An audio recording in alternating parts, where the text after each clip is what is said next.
नमो ओरियंताय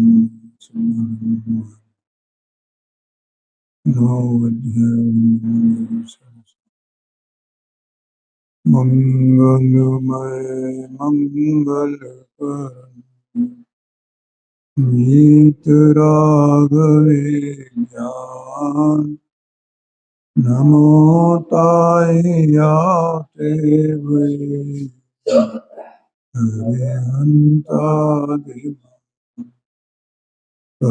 मंगल करे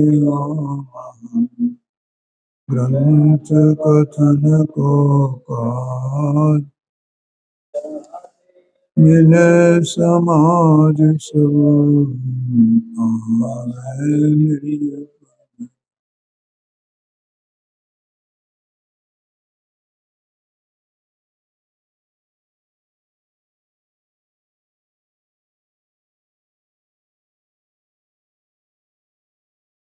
आत्मा अधिकार उभयवासी मिथ्या दृष्टि का प्रकरण का अध्ययन चल रहा है। यहाँ कल ये बताया था कि व्यवहार में अभूतार्थ है, असत्यार्थ है, सत्य स्वरूप का निरूपण नहीं करता है, इसलिए वो छोड़ने योग्य है। छोड़ने योग्य है मानो उसका श्रद्धांत छोड़ने योग्य है, ऐसा बताया था ना। और इस बात को बताने के लिए आचार्य देव ने एक तो समयसार जी शास्त्र से उसका आध्यात्मिक टीका से 173 नंबर का कलश उद्धृत किया और अष्टपौढ़ से मोक्ष पौढ़ की एक गाथा उद्धृत की है। अब यहाँ पर इन दोनों बातों से ये सिद्ध हो गया कि दोनों नए उपादेय नहीं है। जैसा उभयवासी मिथ्या दृष्टि मानता है कि दोनों नए अंगीकार करने योग्य हैं, उपादेय हैं, तो यहाँ ये कहा कि उसका तो जो व्यवहार है उसका श्रद्धांत तो छोड़ने योग्य है। अब जिसका श्रद्धांत छोड़ने योग्य है तो उपादेय कैसे हो सकता है? इसमें ये बात गर्भित हो गई ना। और निश्चय नए उपादेय है क्योंकि वो सत्य अर्थ का निरूपण करता है, इसलिए उसे अंगीकार करना चाहिए। और बात दोनों ही नए की चलेगी। वैसा नहीं चलेगा जैसा उसने कहा था कि हम श्रद्धांत तो निश्चय का करते हैं और प्रवृत्ति व्यवहार की करते हैं, ये बात नहीं है। अभी यहाँ पर पनी साहब ने, जैसा अपन ने कल प्रारंभ किया था, इसमें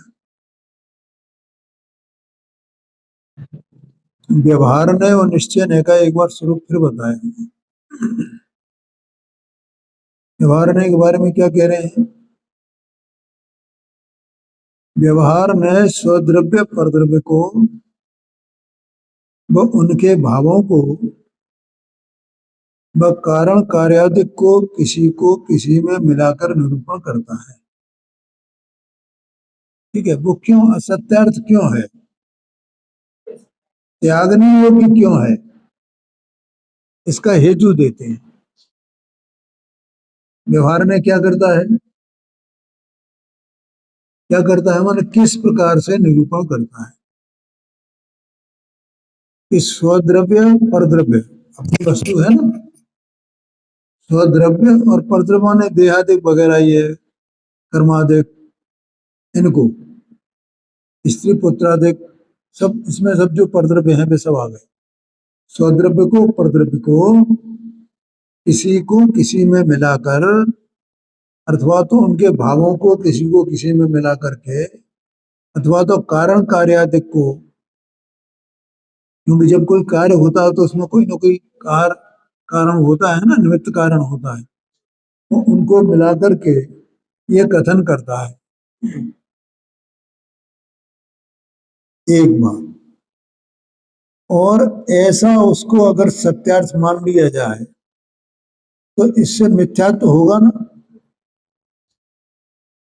मैंने इसे सत्यार्थ मान लिया जाए क्यों, वो तो मिलाकर के निरूपण करता है। कल अपन ने एक दृष्टांत लिया था, कौन सा, ये आत्मा जानता है, कैसे जानता है, इंद्रियों और मन से जानता है। व्यवहार ने तो ऐसे निरूपण करेगा ना, आत्मा अपने ज्ञान से जानता है, ये तो निश्चय ने का निरूपण है। और आत्मा संसार अवस्था में मन और इंद्रियों से जानता है, ये व्यवहारने का निरूपण है। और संसारी जीव भी वास्तव में अपने ज्ञान से ही जानता है, मन और इंद्रियों से नहीं जानता है, ये निश्चय का निरूपण। आ गया समझ में। अथवा तो ये जीव एक इंद्रिय है, दो इंद्रिय, तीन इंद्रिय, ये सब कथन आते हैं ना जिनवाणी में, बोलो आते हैं कि नहीं आते, तो ये सब कौन से नहीं का निरूपण है। अगर हम ऐसे ही मान लें कि जीव एक इंद्रिय होता है, दो इंद्रिय होता है, तीन इंद्रिय होता है, चार इंद्रिय होता है, ऐसे ही मान लें, तो जीव ज्ञान दर्शन स्वरूप होता है, ये कौन मानेगा। और क्या जीव दो प्रकार के होते हैं, कि ज्ञान दर्शन स्वरूप हो रहा होता है और एक इंद्रियों वाला होता है नहीं सर, हम तो निश्चय को भी मानते हैं और व्यवहार को भी मानते हैं। हाँ, तो दो प्रकार के जीव हो गए ना। एक जीव तो वैसा हो गया, कौन सा, ज्ञान दर्शन वाला, और दूसरा जीव कौन सा हो गया, जब इंद्रियों वाला। पर ऐसा नहीं है, और इसीलिए कहा उसमें, इसमें जो कथन आया था ना कि किसी द्रव्य का नाम, किसी भाव का नाम, किसी क्रिया का नाम, तो उसका नाम निश्चय नहीं, उसका नाम व्यवहार है। अब और वो क्या, दो इंद्रिय जीव है, तीन इंद्रिय जीव है, तो जीव ही वैसा हो जाएगा ना फिर वो। पर भैया वो दो इंद्रिय तीन इंद्रिय ये जो कहा जा रहा है, ये तो जीव के विषय में व्यवहारने का निरूपण है। वो क्या करता है कि स्वद्रव्य को परद्रव्य को दोनों को एक दूसरे में मिला करके निरूपण करता है। अगर हम उसकी बात को वैसे ही मानेंगे तो उससे हमें मिथ्या तो होगा। बोलो होगा कि नहीं होगा, अब समझ में आ गया ना। अब हम तो गलत गफलत में ही पड़ जाएंगे। ये जीव दो प्रकार के कैसे होते हैं, एक इंद्रिय वाला कि बिना इंद्रिय वाला, तो हमारा मिथ्या तो बना रहेगा ना, उसका अभाव कैसे होगा। इसलिए वो निरूपण का अर्थ समझना, निरूपण कैसे कहते हैं।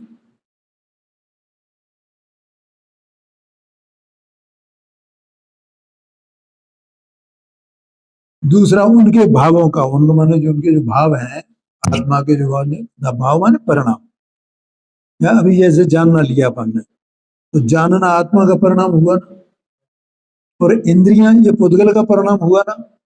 अब इसको इसमें मिलाकर के कथन किया ना कि ये जीव जो है वो कैसे जानता है, मन और इंद्रिय से जानता है।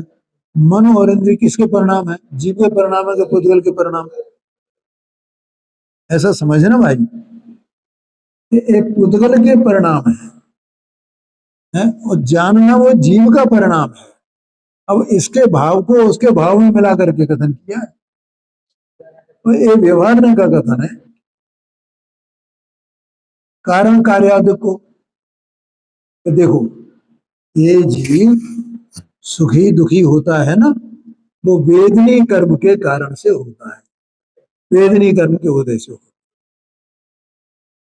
बोलो जीव क्यों सुखी दुखी हो रहा है, तो देखो इसके साता वेदनी कर्म का उदय है तो ये दुखी होता है, साता वेदनी कर्म का उदय है तो सुखी होता है। तो वास्तव में कर्म के उदय से दुखी सुखी होता है क्या है? कर्म का उदय तो उसमें निमित्त कारण है, जब इसमें दुखी रूप परिणमन का कार्य हुआ, सुखी रूप परिणमन का कार्य हुआ, तो उसमें बाहर में कोई ना कोई कारण होगा ना। लेकिन वो कारण कारण से ये सुखी दुखी हुआ नहीं है। आया क्या नहीं आया? उसकी दो बातें,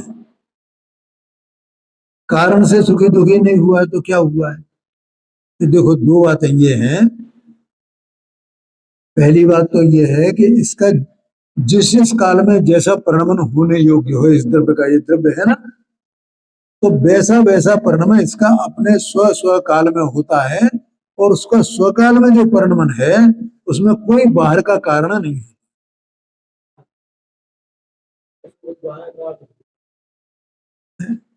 वहां निमित्त होता अवश्य है, लेकिन निमित्त से कार्य नहीं हुआ है सुखी दुखी होने का।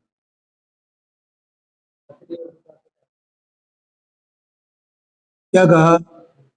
निमित्त से सुखी दुखी होने का कार्य नहीं हुआ है, तो निमित्त से नहीं हुआ है। और एक द्रव्य है, सत्स्वरूप वस्तु है, और एक परिणमन करता है सुखी रूप दुखी रूप, तो जब जैसा होना हो वैसा परिणमन करेगा ना ये। तो इसका परिणमन अपने स्व से ही है या कर्म के कारण से? स्व से ही है, कर्म के कारण से नहीं है। तो ऐसा निश्चय है ना, ऐसा ये निश्चय ने ऐसा कहता है। देखो, ये तो परिणमन करेगा, सो करेगा अपने काल में, और उस काल में वो कर्म का उदय भी निमित्त होगा। ये तो दोनों में कार्य चलेगा ना बराबर। अब निश्चय ने क्या निरूपण करेगा उसके बारे में, और व्यवहार में क्या निरूपण करेगा? निश्चय ने कहेगा कि कर्म ने दुखी नहीं किया है, व्यवहार में क्या कहेगा कि कर्म के उदय से दुखी हुआ है। बोलो, आ गया ना समझ? अब अगर ये माने, ऐसा ही माने कि नहीं, ये तो कर्म के उदय से ही जीव दुखी होता है, कर्म के उदय से ही, अब क्या करेंगे अपन? तो कर्म को लेकर के उसके पीछे पड़ो। तो वो कर्म के पीछे पड़ना वो कोई सुख दुख को दूर करने का उपाय है? ये कोई उपाय है ही नहीं उसका, सुख दुख। तो सुख दुख कैसे दूर होएगा? कि भैया तू अपनी सत्ता को, अपने स्वरूप को पहचान, अपने द्रव्यगुण पर्याय को पहचान। तेरा द्रव्यगुण पर्याय, तेरा अस्तित्व पर से भिन्न है, पर कुछ करता ही नहीं तू। ऐसी पहचान करेगा तो इसका मिथ्यात्व मिटेगा ना। बोलो भैया, समझ में आ रहा है कि नहीं है? और ऐसी पहचान नहीं करेगा तो मिथ्यात्व बना रहेगा ना। ये आशय है यहाँ पर। स्वद्रव्य परद्रव्य को, उनके भावों को, वो कारण कार्यात्व को किसी को किसी में मिलाकर निरूपण करता है। सो ऐसे ही श्रद्धांत से मिथ्यात्व है, इसलिए उसका त्याग करना। किसका त्याग करना? हाँ, व्यवहार नय के श्रद्धांत का त्याग करना। समझ में आया ओम प्रकाश जी? क्या करना? हाँ जी, हाँ जी। व्यवहार ने जो कहता है वैसा श्रद्धान नहीं करना, इसका नाम है व्यवहार न के श्रद्धान का त्याग करना।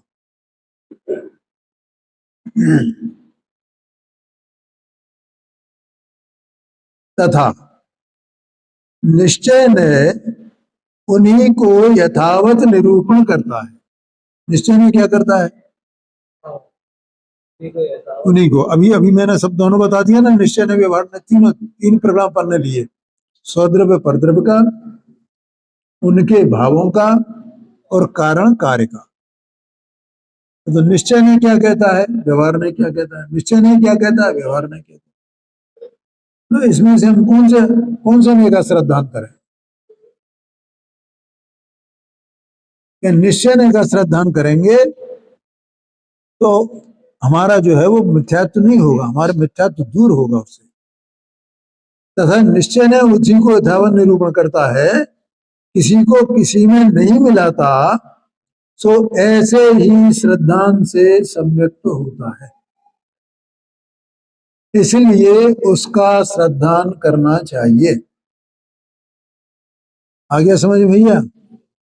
है, देखो पंडित साहब ने अपना कितना उपकार किया है।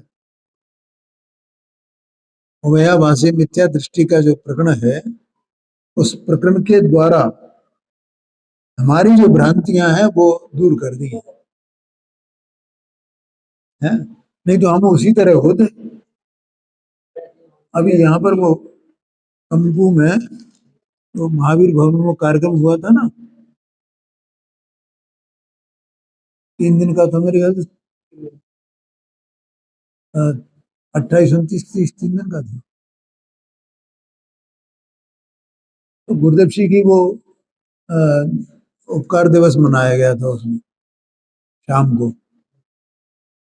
तो वो अनिल धवल है, क्या नाम है उनका,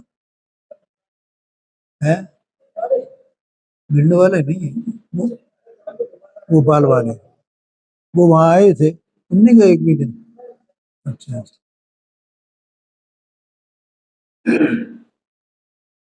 तो उस दिन ये बात हो रही थी कि गुरुदेव नहीं होते तो क्या होता, गुरुदेव नहीं होते तो क्या होता।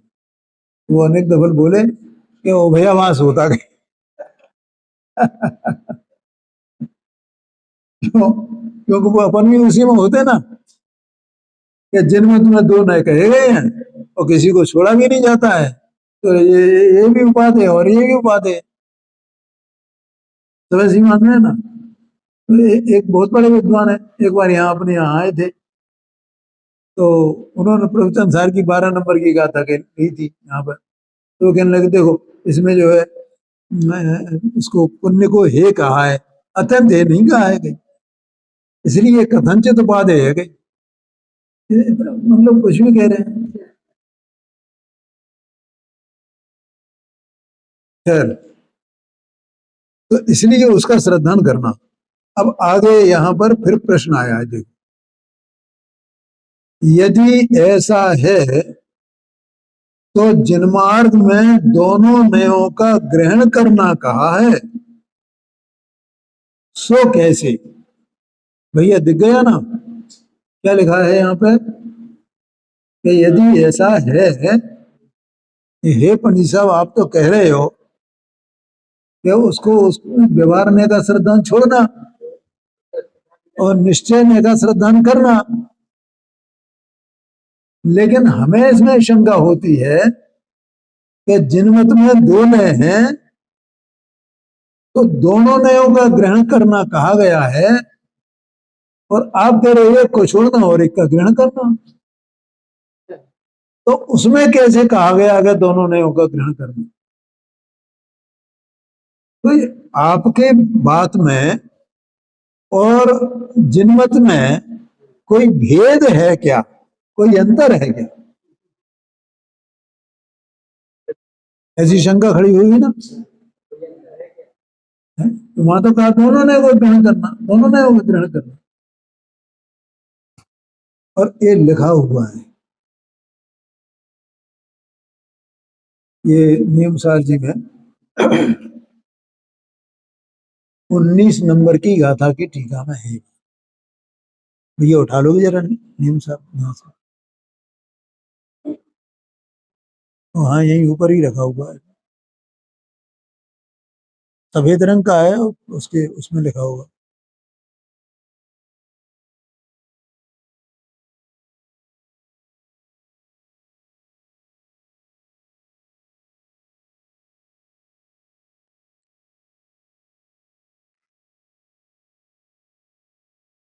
लाइट कम तो नहीं है?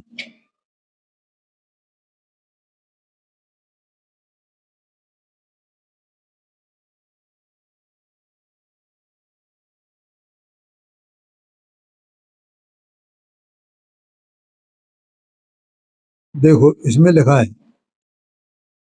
एक नए का अवलंबन लेता हुआ उपदेश ग्रहण करने योग्य नहीं है, किंतु दोनों नयों का अवलंबन लेता हुआ उपदेश ग्रहण करने योग्य है। टीका में लगाइए, अब मैं ज्यादा मतलब डिटेल में नहीं जाऊंगा, मैं तो ये बताना चाहता हूं कि लिखा हुआ है। इसका मतलब क्या हुआ? इसका मतलब ये हुआ कि जहां भी कोई एक ही नय के अवलंबन से उपदेश कर रहा हो तो वो उपदेश ग्रहण करने योग्य नहीं है। आया क्या नहीं आया? दोनों ने उसे उपदेश किया जाना चाहिए। आया कि नहीं आया क्या? क्योंकि वस्तु अनेकांतात्मक है ना, तो अनेकांतात्मक होने से उसके दोनों पढ़ के आने चाहिए। अगर एक ही आता रहेगा तो वो वस्तु स्वरूप को समझ में नहीं आएगा। देखो कैसे, उसका उदाहरण दे करके मैं बताता हूँ आपको कि संसार अवस्था में ये जीव है, तो इसके ये संयोग है क्या नहीं है, है? संयोग माने कर्म और नोकर्म है कि नहीं इसको, एक बात। दूसरी बात, वे जो कर्मो कर्म है तो इसी जीव ने मैंने जो परिणाम किए हैं उसी के द्वारा वे सब अर्जित हुए हैं ना, है? तो जीव के स्वरूप को इस प्रकार इनके संबंध से नहीं बताया जाए तो उनके निषेध रूप व्याख्यान कैसे होगा?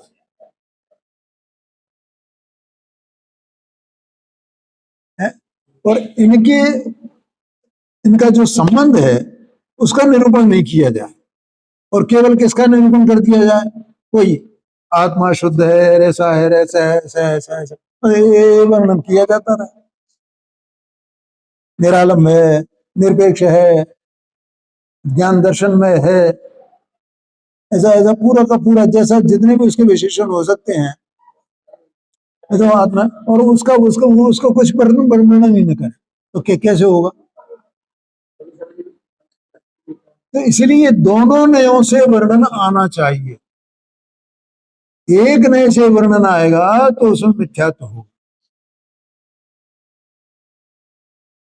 क्या भैया नवीन भाई समझ में आया ना? थोड़ा बहुत गंभीर है, इसलिए यहाँ ये प्रश्न किया गया है कि जिनमत में दो नए हैं और दोनों नयों को ग्रहण करने का उपदेश किया गया है, सो कैसे किया गया है? तो उसका अर्थ ये है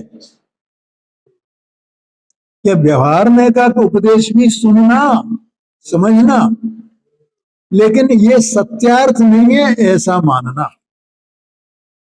और निश्चय ने का भी उपदेश सुनना और ये सत्यार्थ है उसको ऐसे ग्रहण करना। इस प्रकार से दोनों नयों का ग्रहण कहा गया है। कोई ये नहीं है कि ये भी सत्यार्थ है और ये भी सत्यार्थ है, दोनों को सत्यार्थ मान करके बैठ जाए, उस प्रकार से दोनों नयों का ग्रहण नहीं है, ऐसा आशय है। देखो पंडित साहब का उत्तर पढ़ते हैं। जिनमार्ग में कहीं तो निश्चय ने की मुख्यता लिए व्याख्यान है, कहीं तो निश्चय में क्या है, देखो जब व्याख्यान जो किया जाता है माने जिन वाणी में जब आता है वाणी में, तो वाणी में एक काल में एक ने कई कथन होगा ना, है?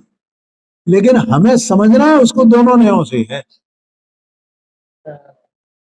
मैं ये बात कई बार कहता भी हूँ, मैंने ये हमेशा कहा है, बहुत पहले से ये कहता रहा हूं कि जब जब उपादान की बात आवे तब निमित्त को याद करना, और जब निमित्त की बात आवे तो उपादान को याद करना, जब जब निश्चय की बात आवे तब व्यवहार को याद करना, जब जब व्यवहार की बात आवे तो निश्चय को याद करना।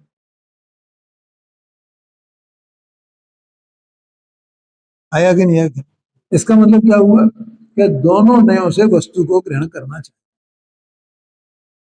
वस्तु का स्वरूप जानना चाहिए। तो जिनमार्ग में कहीं जो निश्चय की मुख्यता ली व्याख्यान है उसे तो सत्यार्थ ऐसे ही है ऐसा जानना, तथा कहीं व्यवहार में की मुख्यता लिए व्याख्यान है उसे ऐसे है नहीं, निमित्त आदि की अपेक्षा उपचार किया है, ऐसा जानना। आया समझ में? ये सब ऊपर से जो कुछ अपना प्रकरण चला आ रहा है, ये बराबर समझना, ठीक है? तो ये कोई प्रश्न तो पूछ लेना। इस प्रकार जानने का नाम ही, इस प्रकार जानने का नाम ही दोनों नयों का ग्रहण है। इस प्रकार का, इस प्रकार जानने का नाम, तो व्यवहार ने जो कहा वो इस प्रकार से नहीं है, निमित्त आदि की अपेक्षा से उपचार से ये बात कही गई है, ठीक है ना? और निश्चय ने जो कहता है वो यही सत्यार्थ है, ऐसा मानना चाहिए। तो इस प्रकार से दोनों नयों का ग्रहण हो जाता है, इस प्रकार से जानने में। तथा दोनों नयों के व्याख्यान को समान रूप से सत्यार्थ जानकर ऐसे भी है और ऐसे भी है,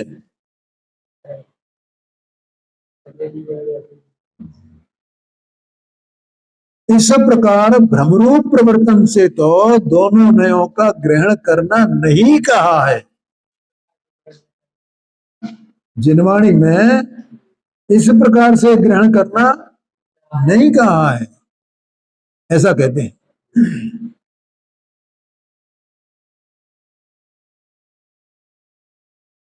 अब यहां फिर प्रश्न आता है जी।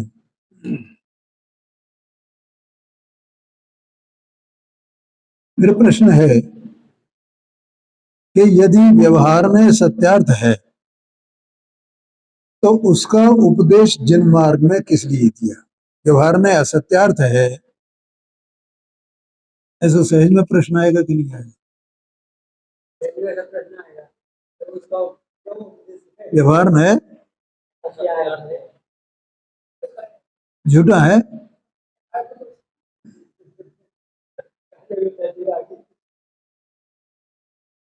तो झूठ बोल रहा है,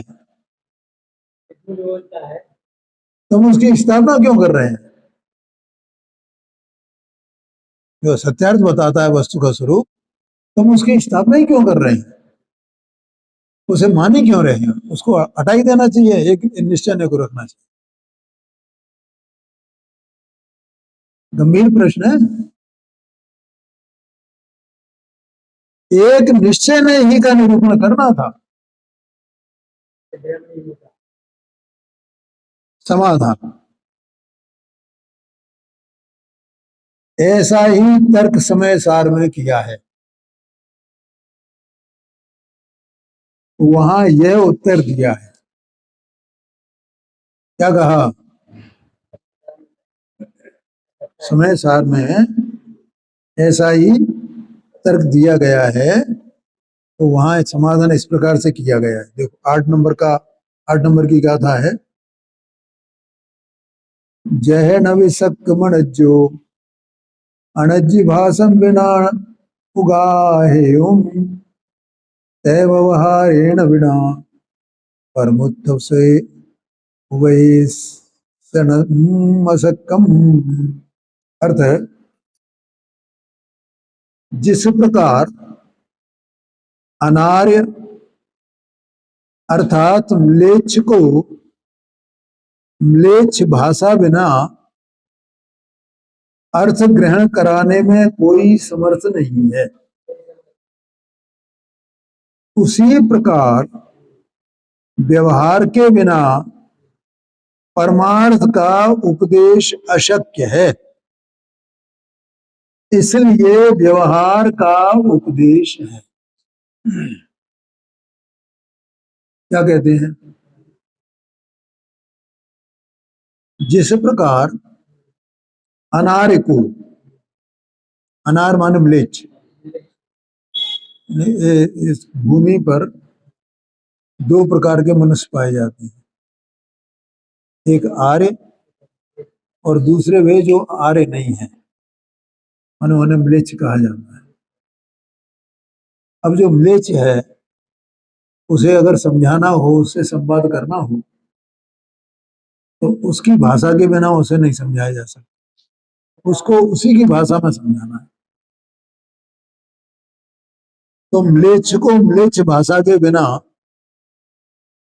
अर्थ ग्रहण कराने में कोई समर्थ नहीं है। आया समझ में? उसी प्रकार व्यवहार के बिना परमार्थ का उपदेश अशक्य है, इसलिए व्यवहार का उपदेश है। व्यवहार का उपदेश क्यों है? एवं। हाँ, देखो, वैसे तो पंडित साहब यहाँ 3 उदाहरण दृष्टांत देंगे आगे, पर अपन थोड़ा सा एक छोटा सा दृष्टांत पकड़ते हैं कि कैसे अशक्य है।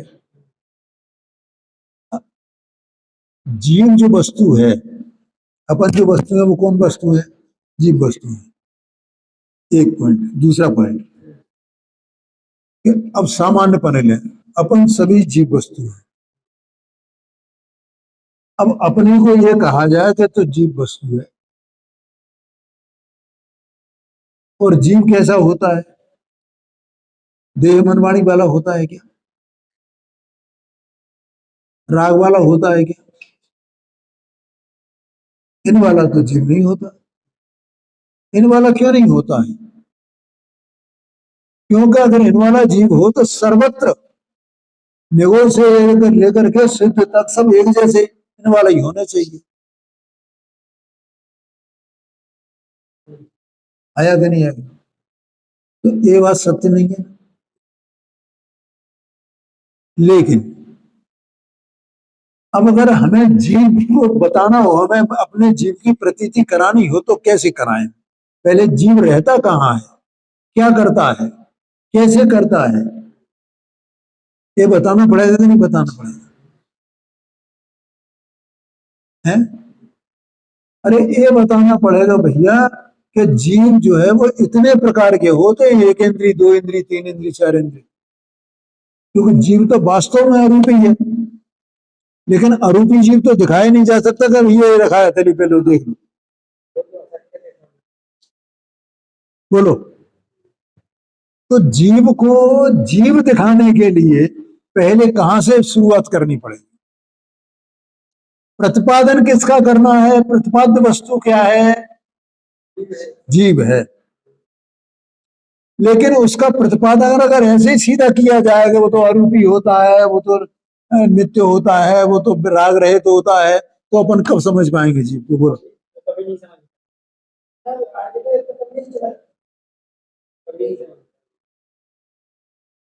बोलो भैया नवीन भाई, समझ में आया कि नहीं आया?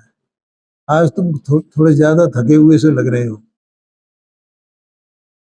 नहीं लग रहे? नहीं हो तो अच्छी बात है। हाँ, कोई ना कोई कारण है ना।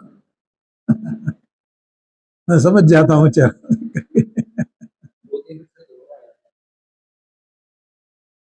चलो, ठीक है ना? तो व्यवहार में के बिना वो संभव ही नहीं है। जीव का प्रतिपादन, जीव प्रतिपाद्य वस्तु तो जीव ही है, परमार्थ से उसी का प्रतिपादन किया जाना है, और वो व्यवहार में के बिना उसका प्रतिपादन नहीं किया जा सकता है, उसे नहीं समझाया जा सकता है। कैसे नहीं समझाया जा सकता है? जैसे म्लेच्छ को म्लेच्छ की भाषा के बिना नहीं समझाया जा सकता, उसी की भाषा बोलनी पड़ेगी। ये बात है। बोलो ओम प्रकाश सिंह, है ना? ये अपना प्रश्न था, बिल्कुल ऐसा लगना चाहिए। यहाँ जो प्रश्न आते हैं वो ऐसा लगना चाहिए मेरा प्रश्न है। तथा इसलिए व्यवहार का उपदेश है। ठीक है, ये इतनी बात हो गई।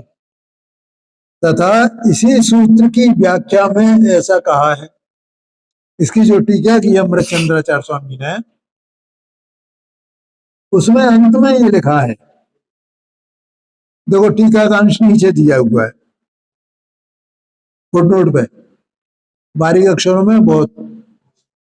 एवं म्लेच्छ स्थानीयत्वात् जगतो व्यवहार नयोपि म्लेच्छ भाषा स्थानीयत्वेन परमार्थ प्रतिपादकत्वात् उपन्यसनीय अथ च ब्रह्मणो ब्राह्मणो न म्लेच्छितव्य इति वचनात् व्यवहार नयो नानुसर्तव्य। तो इनका अंतिम जो शब्द है वो ले लिए। इसी सूत्र की व्याख्या में ऐसा कहा है कि व्यवहार नयो नानुसर्तव्य, कि व्यवहार नय अनुसरण करने योग्य नहीं है।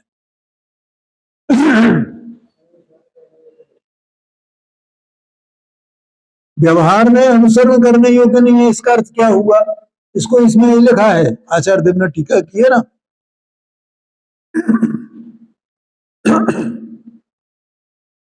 ये जो ब्राह्मण उसको बताता है, म्लेच्छ को समझाता है, तो म्लेच्छ की भाषा में समझाता है, लेकिन ब्राह्मण को म्लेच्छ नहीं हो जाना चाहिए, ये लिखा। ब्राह्मण को तो ब्राह्मण ही बना रहना चाहिए ना, उसे म्लेच्छ लिखा ना, ब्राह्मणों न म्लेच्छितव्य, ऐसा लिखा है ना, मैंने ब्राह्मण को म्लेच्छ नहीं हो जाना चाहिए। और उसका अर्थ किया इति वचनात्मा ने, ऐसे वचन द्वारा ये कहा जा रहा है कि व्यवहार नयो नानुसर्तव्य, व्यवहार में अनुसरण करने योग्य नहीं है।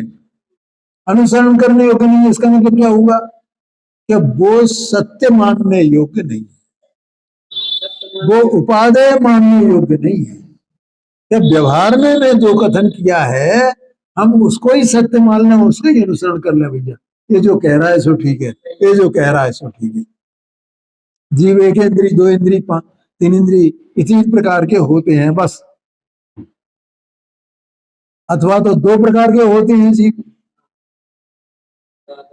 एक निश्चय नए वाले, नहीं नहीं नहीं नहीं नहीं, एक निश्चय नए वाले और एक व्यवहार नए वाले, दो प्रकार के जीव होते हैं। भैया आगे यही बात है, पंडित जी आगे और करने वाले, बहुत जोरदार जोरदार बातें इसमें आने वाली। आ गया समझ में? अब इसकी चर्चा अपन, टाइम हो गया वैसे भी, ये आ गया। देखो इसका अर्थ है, इस निश्चय को अंगीकार करने के लिए